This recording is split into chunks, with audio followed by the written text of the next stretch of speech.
Hello, everyone. Welcome to today's RD to RD live show. I'm excited. We have Suzi Fisher on today, and we're going to be talking about meal planning consulting for businesses. Kind of a strange topic, and honestly, it was one that I sat staring at my screen going, how do I describe this interview?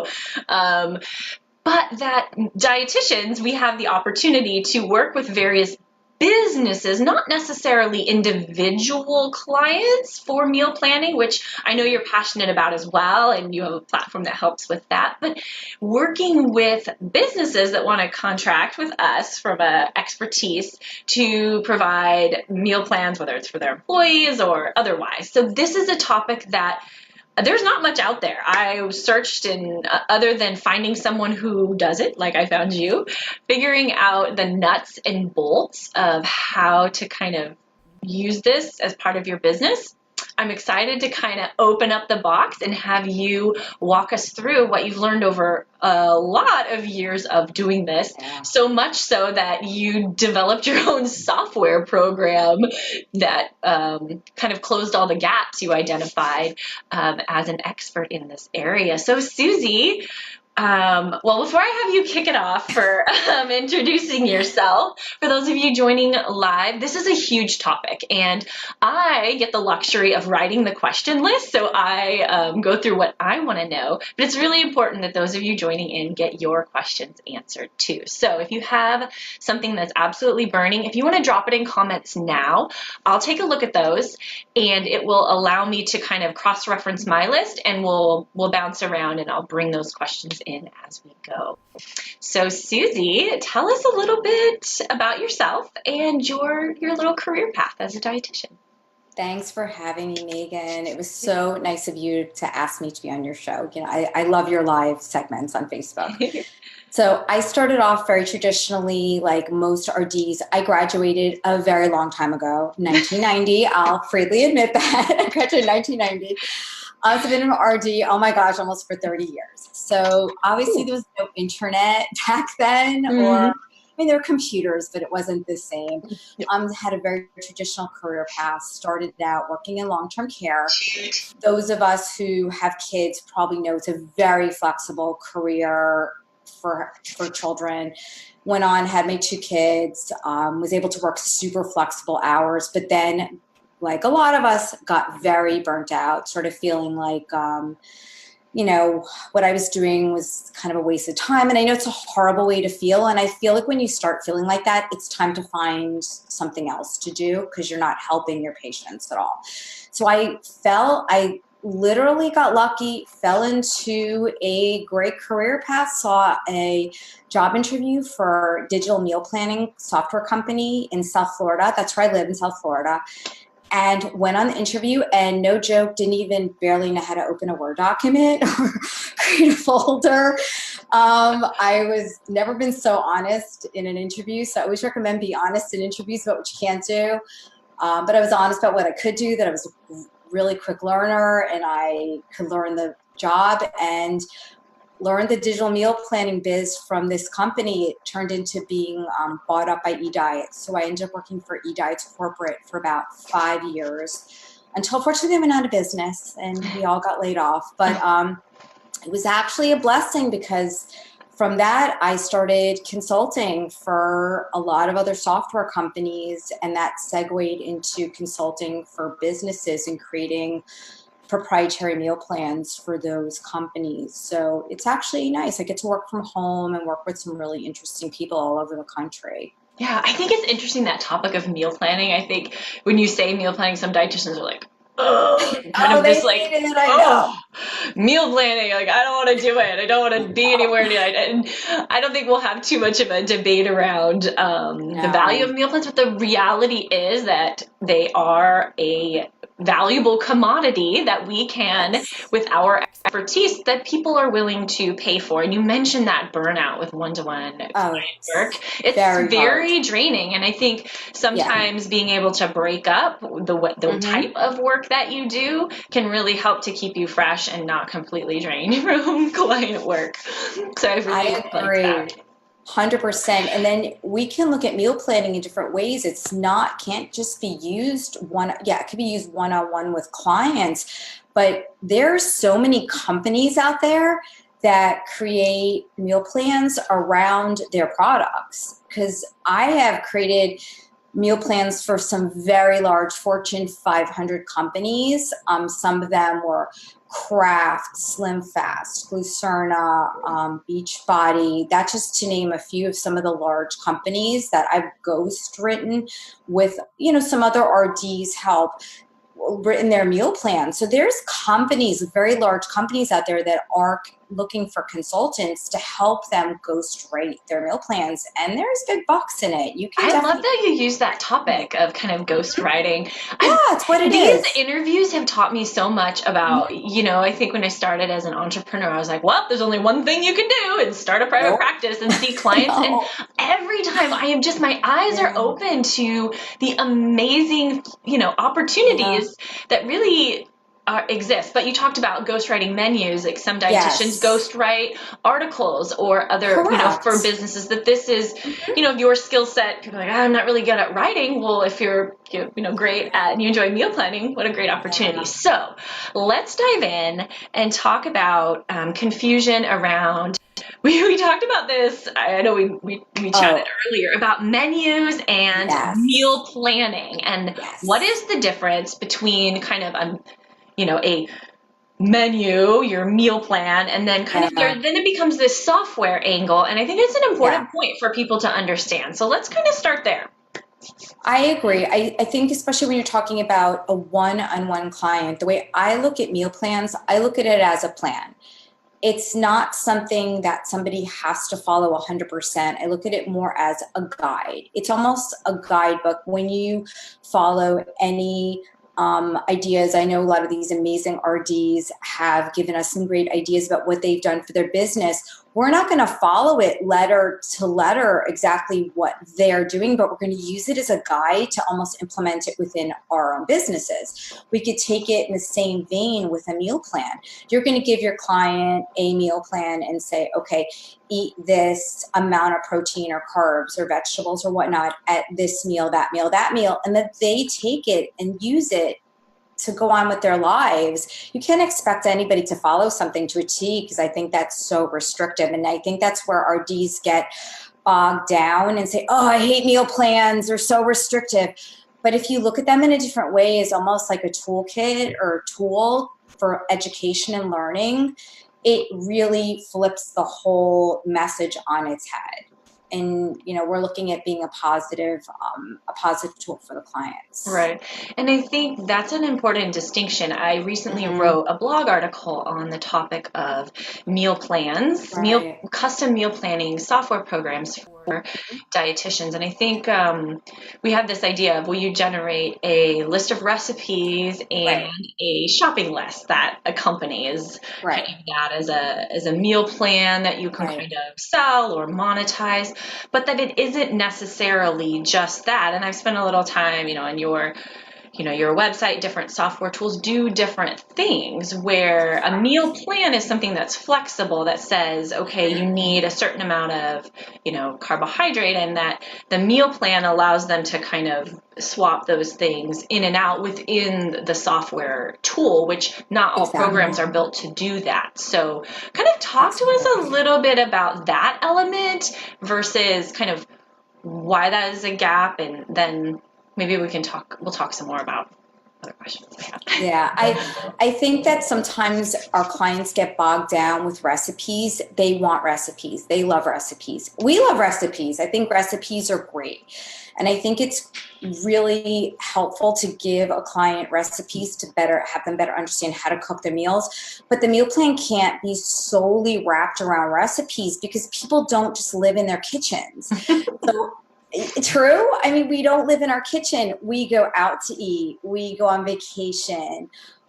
Some days are really rough. I know I raised 2 kids, but between ballet and sports and music lessons and marching band, there were many weeks that I didn't cook at all. And I had to kind of know what I could grab or what I could do super quick or meal prep in order to feed my family and feed my body in a healthy way.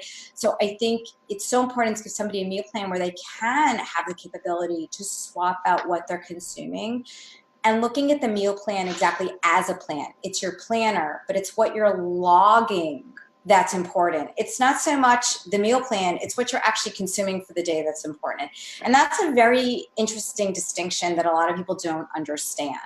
Right. There's 2 aspects to it, actually. And I think that's another point as we look at some of these custom meal planning tools. Oftentimes we're left with this gap between how people log what they're eating and that you have a plan combined with kind of a logging tool where you have this is how much of different things you're supposed to be eating, and the log is tied to that as they swap those out and log what they're eating.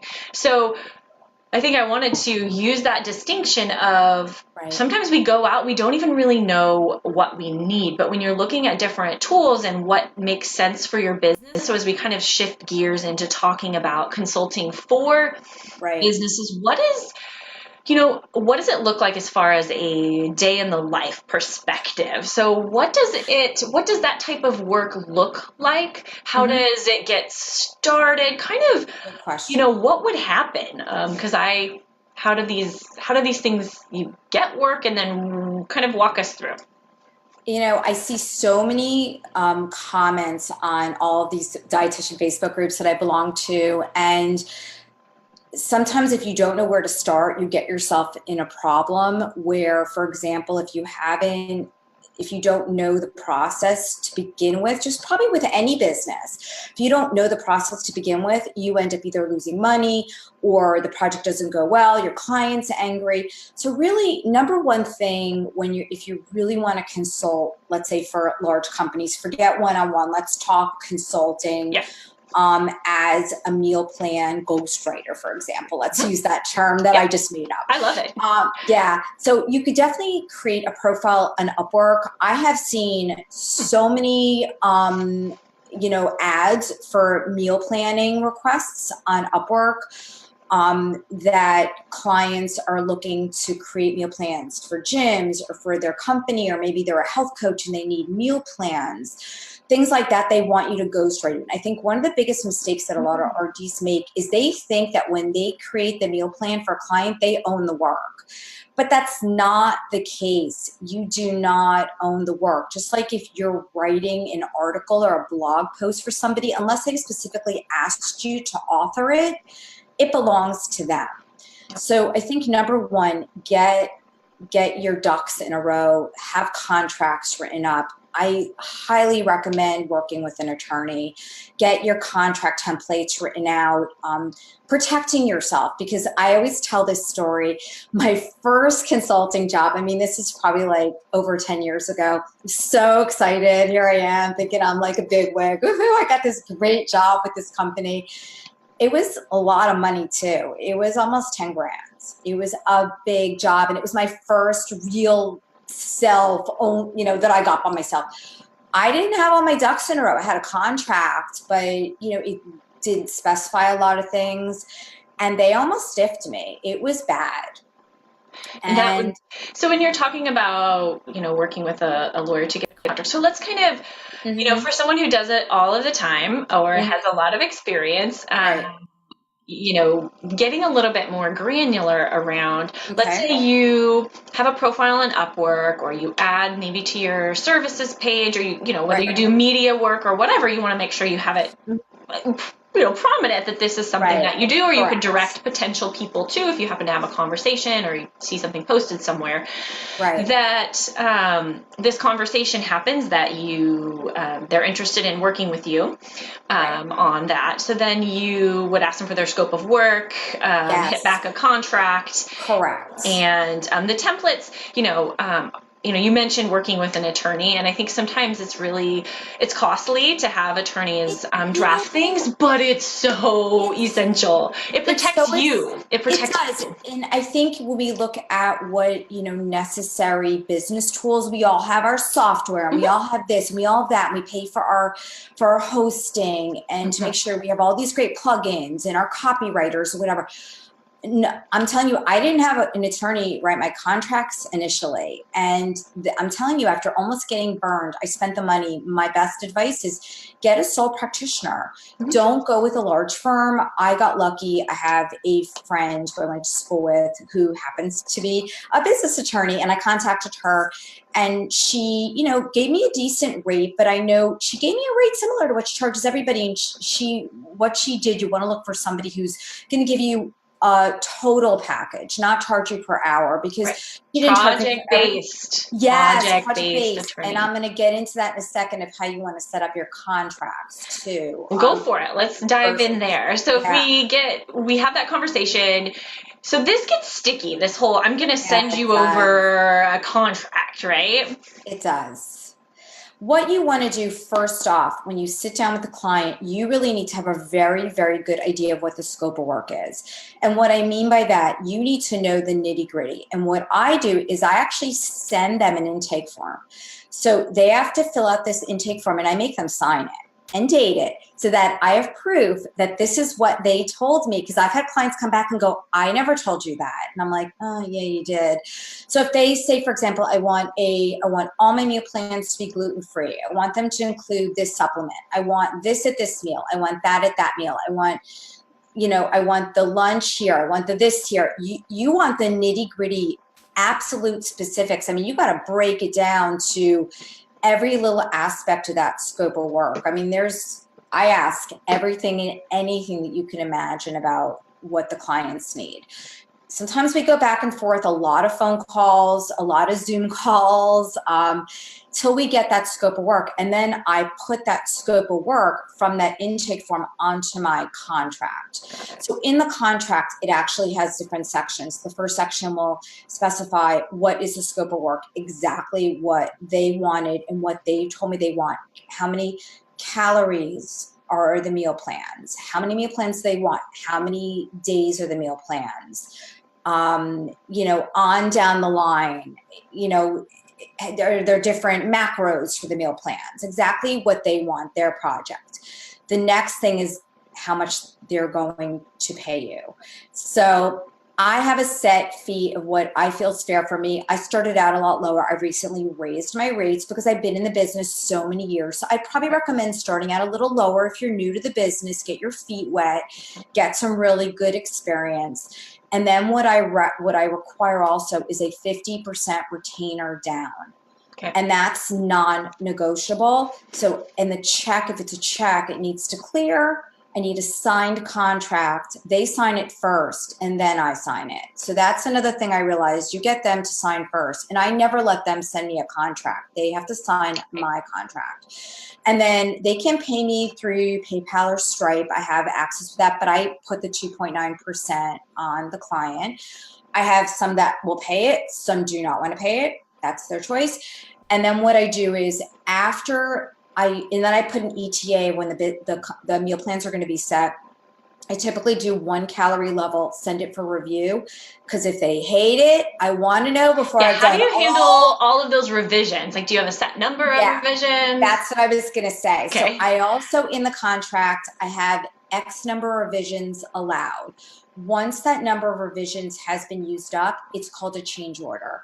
That's what I was going to say. When the scope of work starts to creep a little bit. And I've done it. Like that's ever happened, I'm sure, all the time. I've done it. And they fight me on it. But I'll say, look, you signed it. And I make them initial next to the part with the change order.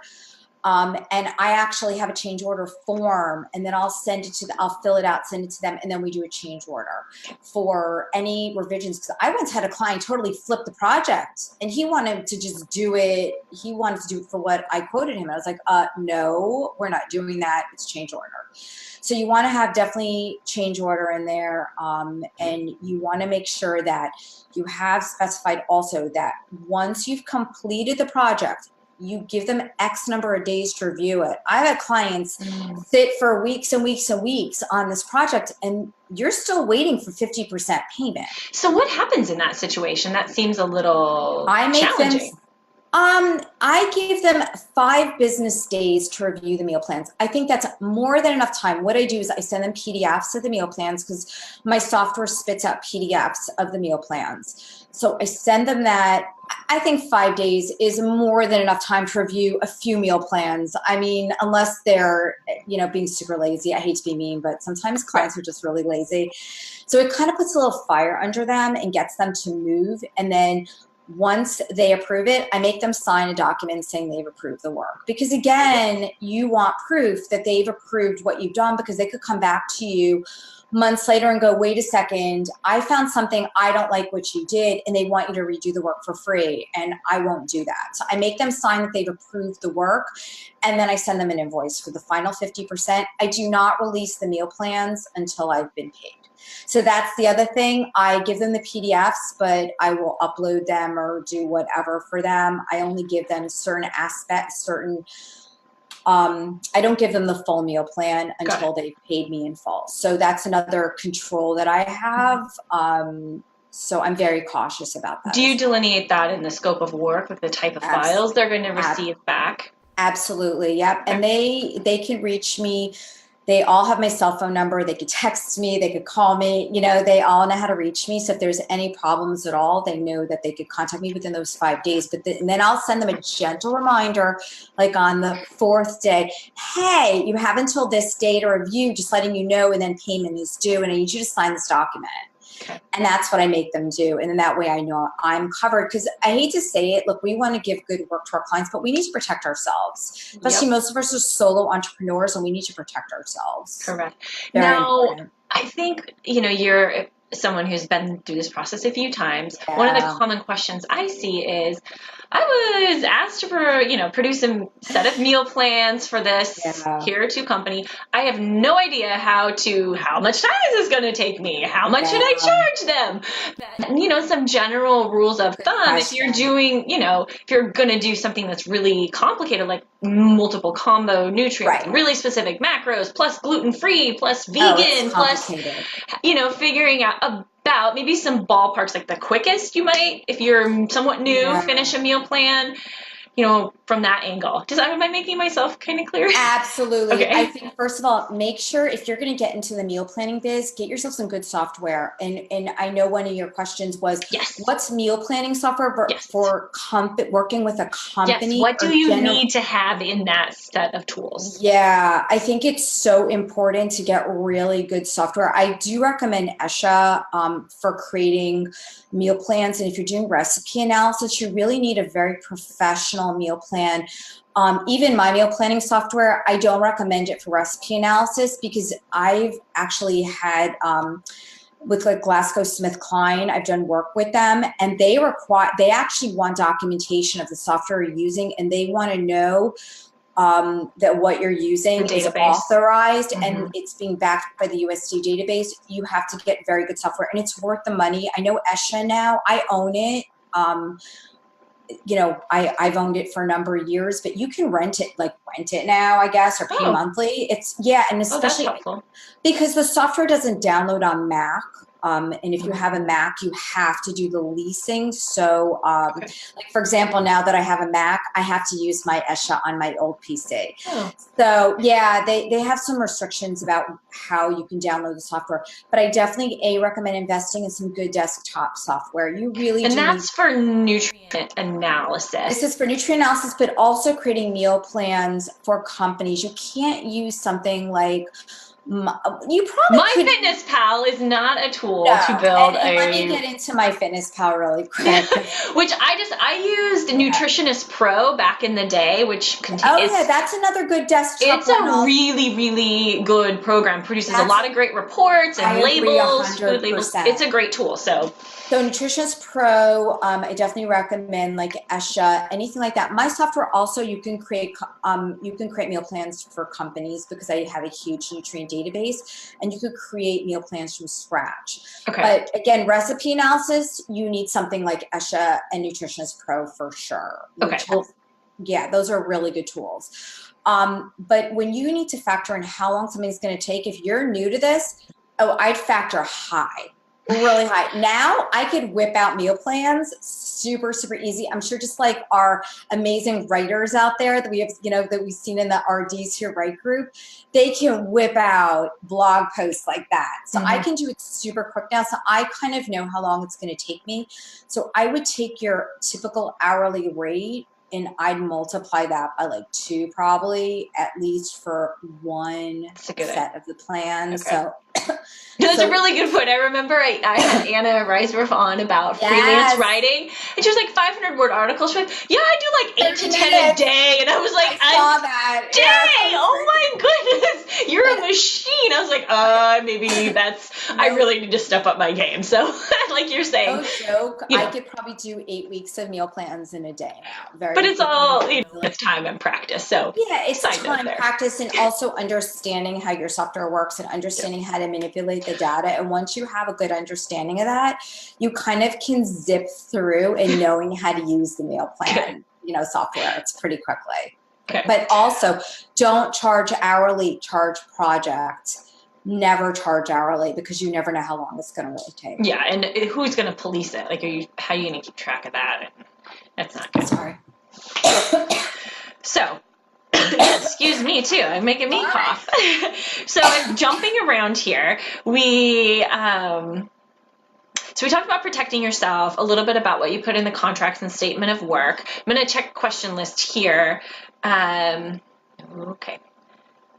It says not understanding meal plans for companies, for individuals in the company, or cafeteria meal plans. So I think that this is an area that maybe we talked a little bit about. There's lots of companies that need meal plans beyond just, a cafeteria or employees. So maybe giving a little bit more detail there so people understand kind of what are we talking about here.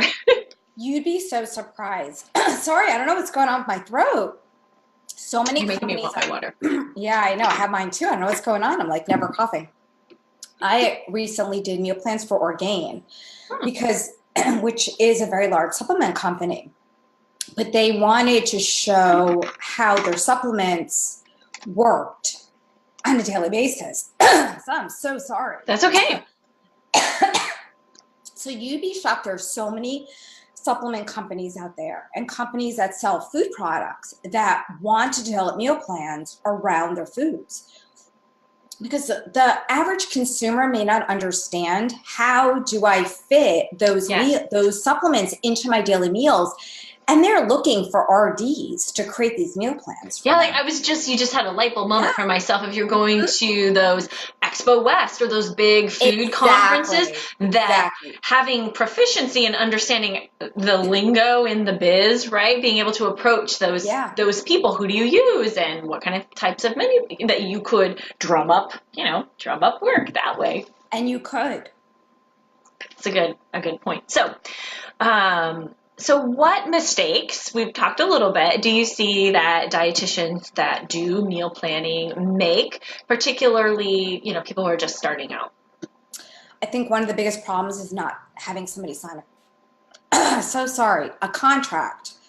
Going on a handshake or an email, I've seen so many posts on these Facebook pages of RDs are like, well, we have emails, we're going to email back and forth, I'm going to do the project. No, don't do that. I want to yell across the screen. Don't do that.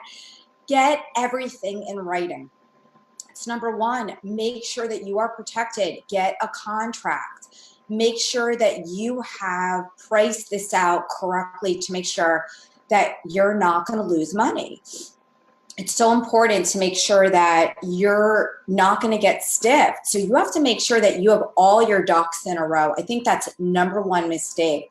Maybe not understanding the scope of the project. I've also seen a lot of posts where somebody's like, well, they told me this, but then it became that, and then it's this, and I don't know what to do. And again, making sure that you do a thorough intake of what your client actually wants. And if they flip the project on you, again, do a change order at that point. I'm throwing it out there that, your little intake form for your potential I can do clients, that might be something you should think about, I don't know, selling. That, you know, if it's I could probably do that. you would be surprised, I'm sure, how valuable that would be to other people if it would interest just you. having all the appendixes correctly tagged in your contracts is super important too, and making sure that you're getting everything initialed. And I know I'm making this probably sound so complicated, but again, if you get a good attorney backing you up, and again, you don't need to go with a large firm, go with a solo person, just like we're solo practitioners. Give another solo practitioner a job. That's who I use. Yeah, and you know what? They're probably just as good, if not better, because you're going to get better attention from them. Mm-hmm. And then make sure you get your ducks in a row and get those contracts done and signed. Yeah. Okay, that's a good tip. So going back here to the question list. Yes, do you have a sample contract? That is something mentioned. And then this question gets back to what you mentioned before, who owns the work? Yeah. And I think this is an important, is it work for hire? So these are things that are important. For example, dietitians, when I, for RD to RD, I created a handout. I was working for my employer when I created it. It might not be yours to sell, it was somewhat work for hire. So when you create the meal plans, this question is kind of what do they do with this work of yours? And then it may or may say ghostwriter. Oftentimes you're not getting a byline if you're writing an article. It's not going to have your name anywhere. So what happens to these meal plans? Where do they go? What happens to them? It's a good question. Number one, you probably want to make sure that you're okay in aligning yourself with the clients that you believe in. I mean, I wouldn't do crazy detox or any insane meal plans that I don't truly believe in. I have it also in my contracts that once I do their meal plans, I don't own them. They belong to the clients, they're proprietary to the clients, and they like that. If they want to use my name, or I do supervise, I have gone on to supervise the weight loss program for the meal plans I've created because I am licensed in Florida, Georgia, and Texas. I charge them monthly to supervise their meal plans. And what does supervise a meal plan look like? Sorry.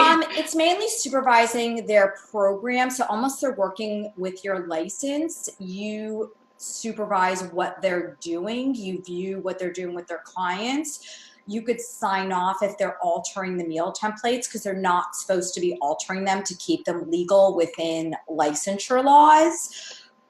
If they're created by an RD, I let them know also if they're altering them, they're possibly at risk for getting cited by their licensure board in their state.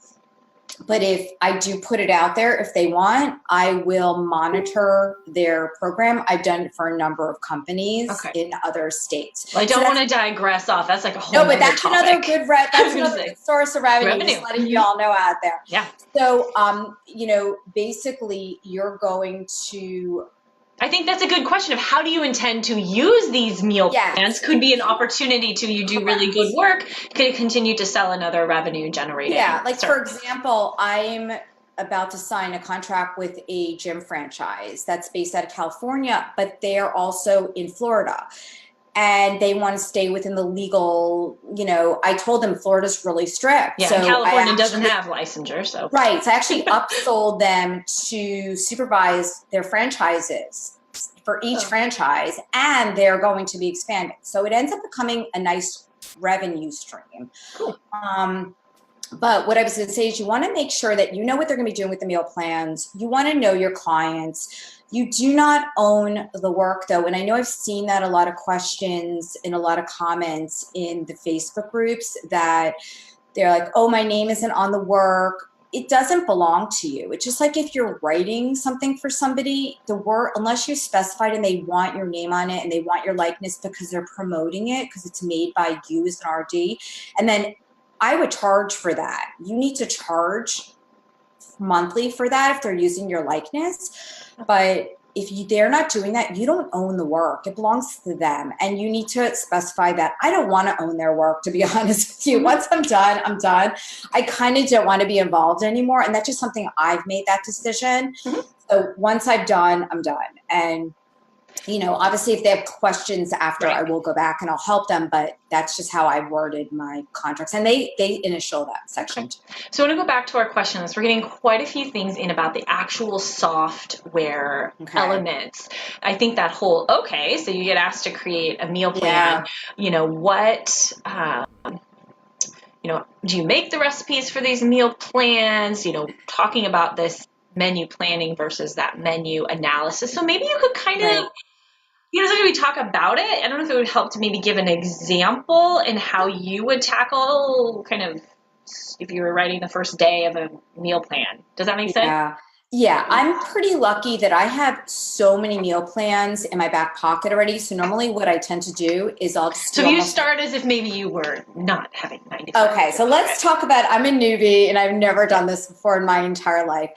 I usually, number one, map out on a piece of paper. Let's say it's a 1,200 calorie diet meal plan. I will, number one, map out where I want my calories to be for breakfast, snack, lunch, snack, dinner.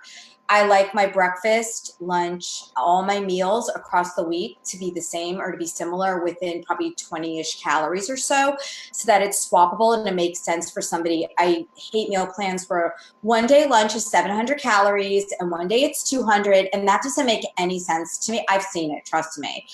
I think it should have some flow to it, where breakfast should be similar. And again, your client may come to you and go, I want breakfast to be the largest meal of the day. So again, that's where also you're going by what your client gave you on their intake form.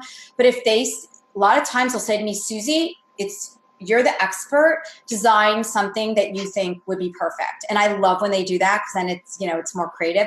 So I'll set it up the way that I like. And especially if it's a lower calorie plan, I'll set the breakfast, lunch, dinner to be somewhat even with a little snack in between.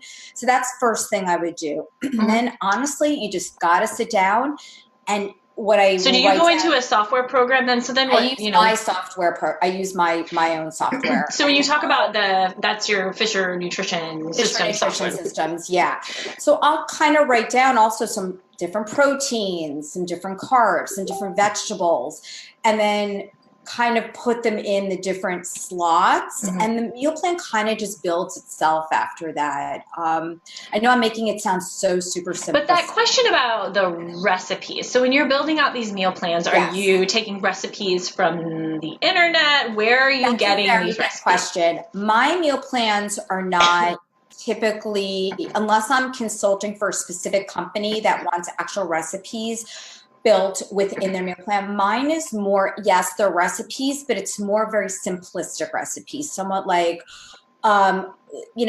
seasoned chicken with broccoli and rice. It's more about very simplistic, and that's what a lot of my clients really want, to really teach what am I eating at every meal, how much am I consuming, what should the portion size be, so that if they go out to a restaurant, they would know, for example, okay, on my meal plan it says I should be eating 5 ounces of chicken, so I kind of know what I should be eating, or I should be eating a cup of rice. And then I always tell people vegetables are unlimited, and then I should fill half my plate with the vegetables. So they kind of have a better idea. And then mine have a small area for prep notes. So they're not recipes per se. I do have recipes, but it's more of a meal plan where it's not so much a recipe search engine.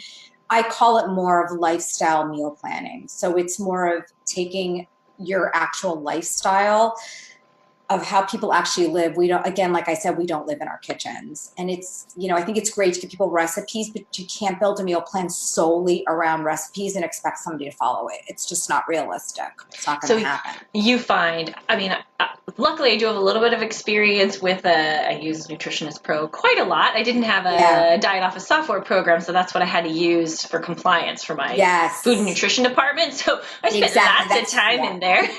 That you can build, those tools allow you to build a recipe that you then you use in a meal plan, or you could use foods from the various databases. So That's correct. And if your client wants specific recipes, what you probably want to do is create the recipes to have the same macro profiles, the same calorie and macro profiles, so that they're swappable. So every breakfast would, let's say, be 400 calories and let's say a 30-40-30, or you separate the grams of protein, carbs, and fat.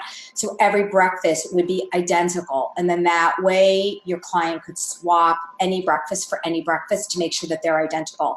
It does get time consuming, but again, once you understand the process, it makes it that much easier. You don't want to put, a breakfast in there if your client's asking for recipes that has 60% carbs when one breakfast has 50% protein in it. Do you know what I'm saying? Because your macros aren't going to make sense at the end of the day if you want everything to balance. It's almost like putting the pieces of the puzzle together to make sure everything fits for the entire day and for the entire week. You want to make sure the average works for the week for every client. So I feel like I'm getting too complicated. Yeah, so I'm going to scroll through the questions. So if anyone really hasn't gotten their question answered, we have Pam here was talking about, this one, Shannon, asking about menu planning for child nutrition programs. Good question. I don't work with pediatrics. My software does have, I do have pediatric meal plans. With kids, again, I know, Megan, I think you work with kids. You probably could speak to that more. I think, again, the meal plan's more for the parents, I'm guessing, to give them a guide of what they should be consuming. I don't think you'd put any child specifically on a meal plan. Maybe you could speak more to that, but I don't really work with pediatrics. Yeah, so it's not really... Yeah, so that's not really in my wheelhouse. Not your skill set, yeah. Yeah. There's just different, I think each state and different regulations, it's not, I don't do, meal planning. That might be something we can have a guest on to talk about. I'll make it for the future. That would be good. Yeah, I don't tend to touch kids. That's one thing I don't really do. Yeah, good question. So I want to kind of, there were some questions I think some people may have missed early on about how many days of meal plans do you do? And I think we kind of reiterated this point a couple of times that getting all of the information up front through a very detailed intake form so that you know exactly what you're sitting down to do. You know how many days you're going to be delivering, the different macronutrients. That way, and you mentioned that you give them one day to take a look at. Is that before you kind of punch out the rest of the days? I usually give them what I do is normally they'll want a specific meal plan and they'll want, let's say, 4 or 5 calorie levels. And I'll do like 12, a 14, a 16, 18, and 2,000. So I usually put 200 calorie increments in between the meal plans for them, unless they want something different. I'll send them off, usually the one in the middle. I always do the middle one first because it gets easier to work off of the meal plan. You could either go up or you go down and you just have to alter a few of the meals. So that's another little trick. You do the calorie level in the middle and then work down and work your way back up. Right. So I'll send the client the middle, usually figure the 1,600 calorie meal plan, let them review it. If there's major issues at that point, I'll alter it, send it back, let them review it, and if they've approved it, at that point, I'll work up and then I'll work down, and then that's when I send them everything for review. Okay, got it. That's really helpful. So we're kind of getting a little bit tight on time, so I want to talk a little bit about your Fisher nutrition systems, because I think knowing the research that I did for the blog article on this idea of you have a custom meal planning, but it's really for that kind of client one-to-one. Here's recipes and a shopping list. That is not the type of tool you need for the kind of work we've been doing. It's like square peg, round hole, square peg, not what you need. You need something that allows you to create a meal plan, which is it's flexible, and also that analysis piece. Correct. So and I think when we spoke earlier, I hadn't yet fathomed anything besides, here are some recipes and a grocery list. And I think the more we've talked and the research, and I was like, oh yeah, Suzi probably thought I was a total bonehead during that call. No. Listen, light bulb moment had to come on. No. Having had some experience doing it from like a healthcare background, but I guess I didn't connect the two. I didn't have any idea that there were food companies and other people. Duh, of course I should have. But again, I live under a rock. I don't know. A lot of RDs don't realize that this is available. What I wanted to do, because again, we eat can eat different depending on the day. I wanted to create a software that could be easily edited and adapted to anyone's lifestyle, for example. That's why I keep calling it a lifestyle meal planner. So while we have meal plans, we have a mobile app so clients can take the meal plan on the go and then plan their meals out for the week. They can log what they're eating, and then it generates a grocery list. But what's great is that as healthcare practitioners, we can go on an online web portal on our dashboard and view what the client's doing, see where they're logging, see how they're doing, and really follow up with them. Are they having a rough day? What's been going on? And I know I'm making the software very simplistic, but it really is more of a planner tracker tool. And it is similar in a way to MyFitnessPal, but the one thing about MyFitnessPal that I don't like, it's great, it's a free product, but the database is adulterated with anybody's information. Yeah, I see you rolling your eyes because you know how many of us have looked at a MyFitnessPal log from a client. We're like, there's no protein in this. I don't understand. You log tons of protein because anybody can. Like an egg. You're like, that is not an egg. What is that? That was not an egg. Like the calories you look at it because you're a dietitian. You're like, well, that's not an egg. So they're like, I picked Betsy's egg, and I was like, well, that's not an egg. I don't know what that is because Betsy didn't put all the nutritional information in. So with ours, clients can add their own custom meals and their own custom ingredients in there. We have a food scanner. They could scan the UPC code, which is really cool.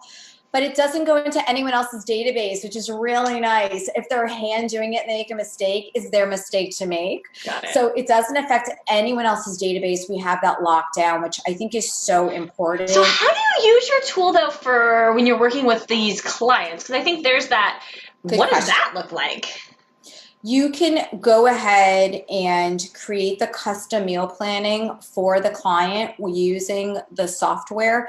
You just have to create their ingredient product into the system and then integrate it within a custom meal plan for them.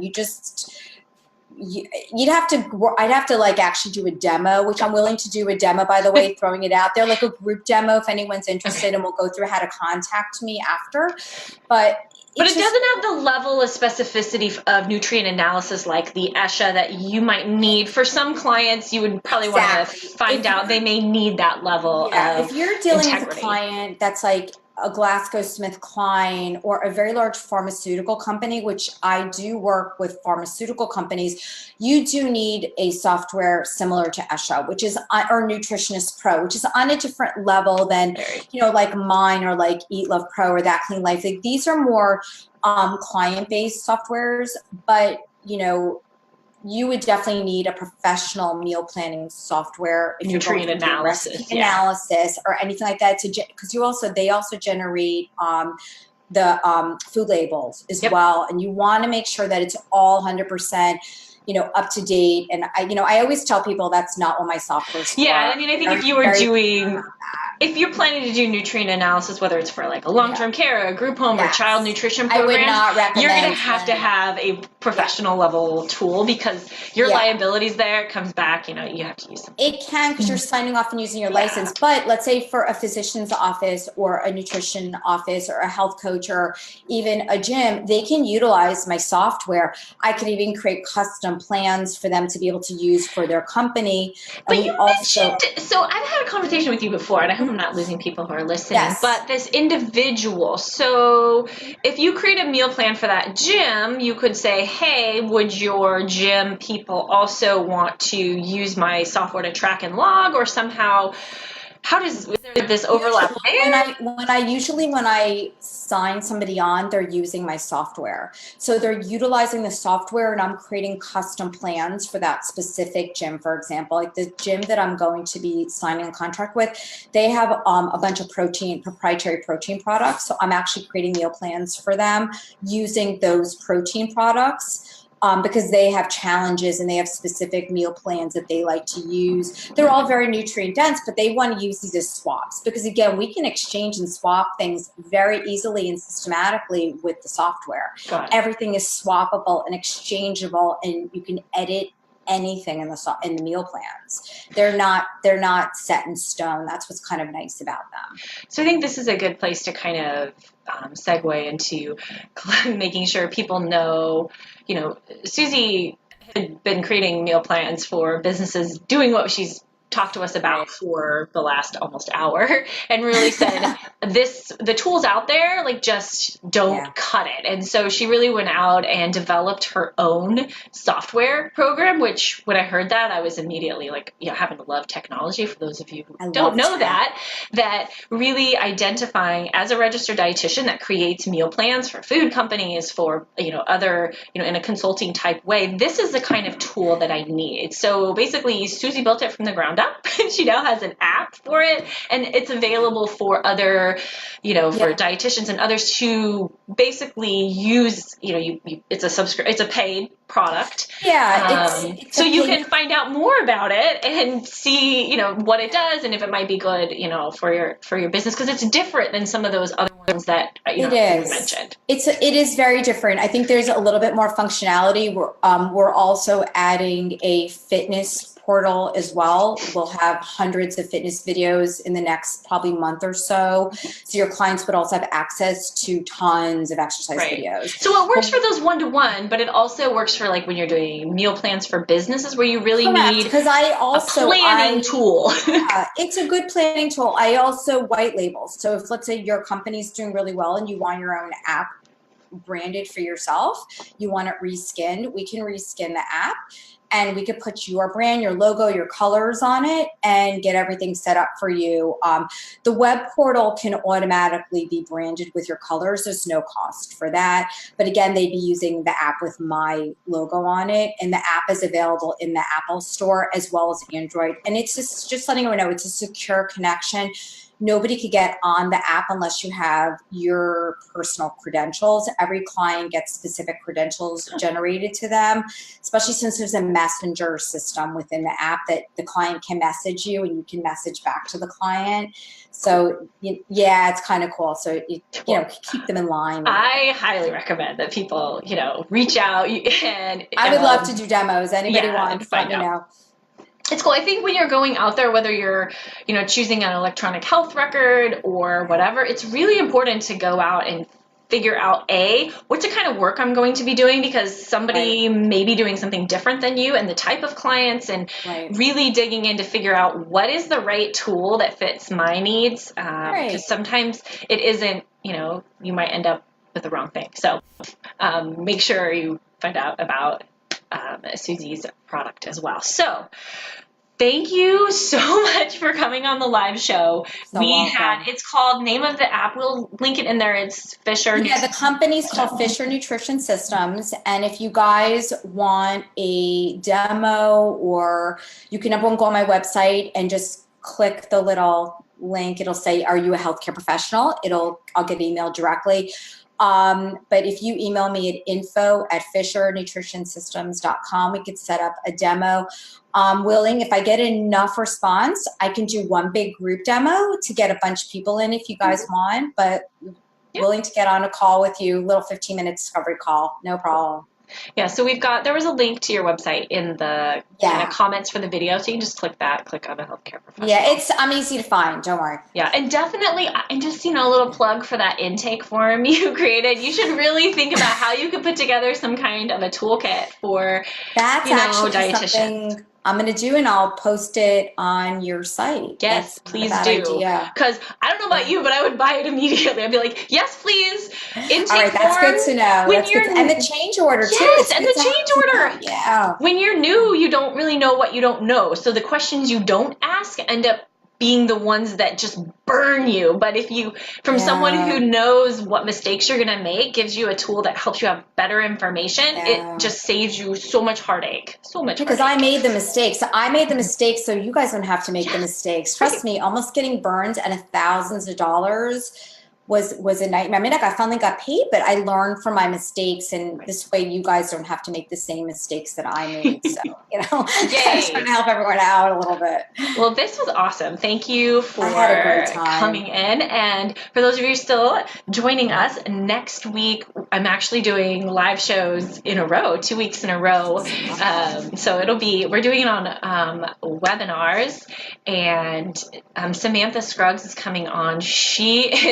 There's some people who find like their little gift. She is the wizard around webinars, like for bringing in new clients, and she kills it with Facebook copy and Facebook ads. She like successfully uses it to bring in new clients, and she's just a wizard. I love discovering these things about people. So she's going to break down how she used a webinar to kind of attract new clients, and the back end, the advertising is going to be a lot of fun. So that's next week, same time, same place, right here. Yes, of course, there will be a replay. So thank you for joining, Suzi. Anything else before we go?